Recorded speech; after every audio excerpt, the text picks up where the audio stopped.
30 साल से लगातार सेविका सहायिका की मांगों को हम आवाज़ उठाने का काम कर रहे हैं। धरना प्रदर्शन सड़क से लेकर सदन तक आवाज़ हमने बुलंद किया है, लेकिन केंद्र सरकार की ये प्रायोजित योजना है, राज्य सरकार मिल करके चलाती है। दोनों आपस में लड़ते हैं कि केंद्र सरकार की बात है, वो कहती है राज्य सरकार की बात है। दोनों स्पष्ट करें कि हम किसका कर्मचारी हैं। हम भारत सरकार से मांग करते हैं, मात्र 60% रुपया में यानी 2700 रुपया मानदेय देती है। अब पूरा भारत सरकार की योजनाओं को हम धरातल पर उतारने का काम करते हैं। चुनाव जैसा ही काम को हम धरातल में नीचे उतारते हैं और सफल बनाते हैं।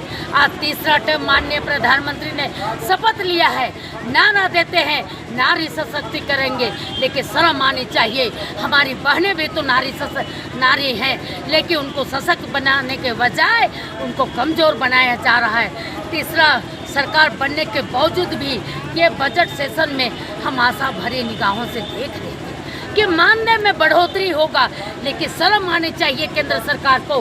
मानदेय के नाम पे उन्होंने चुप्पी साध ली है, इसलिए उनको अगर आवाज़ बोलना ही होगा, केंद्र सरकार को बोलना ही होगा कि मानदेय में हम बढ़ोतरी करेंगे, नहीं तो योजना जो केंद्र सरकार की योजना है हम निश्चित तौर पर उसको बंद करने का काम करेंगे।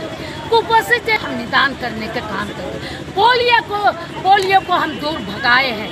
अब कैंसर जैसा रोग के लिए भी सर्वे करने का बात चल रही है। निश्चित तौर पे हम कहते हैं अगर केंद्र सरकार सचमुच में हितैषी है तो मानदेय को बढ़ाना होगा, और तो और केंद्र को पूरे 80 लाख सेविका सहायिका को परमानेंट करने के लिए भी सोचना होगा। अमीरों की सरकार है, हम गरीबों के लिए भी आवाज़ बनना होगा, नारियों के लिए भी बनना होगा। निश्चित तौर पर राज्य सरकार भी हम उनसे भी कहेंगे, अब सम्मान दिए नारी को, मैया सम्मान दिए। सेविकाओं की देन है क्या सफल हुए, पुनः सरकार में बने। हम बधाई देते हैं सेविका संघ की ओर से, लेकिन हमारे लिए भी सोचिए, फिर से मानदेय में रिवाइज करने की बात सोचिए, और तो निश्चित तौर पर सेविकाओं की मानदेय को बढ़ाने का काम करिए।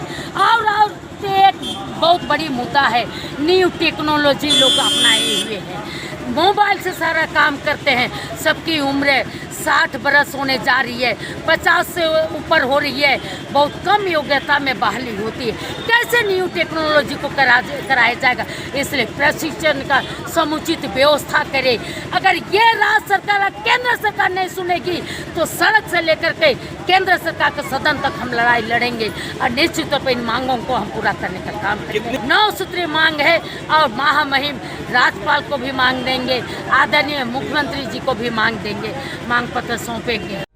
लाइव लगातार के वीडियो को लाइक करें, सब्सक्राइब करें और बेल आइकन को दबाना न भूलें।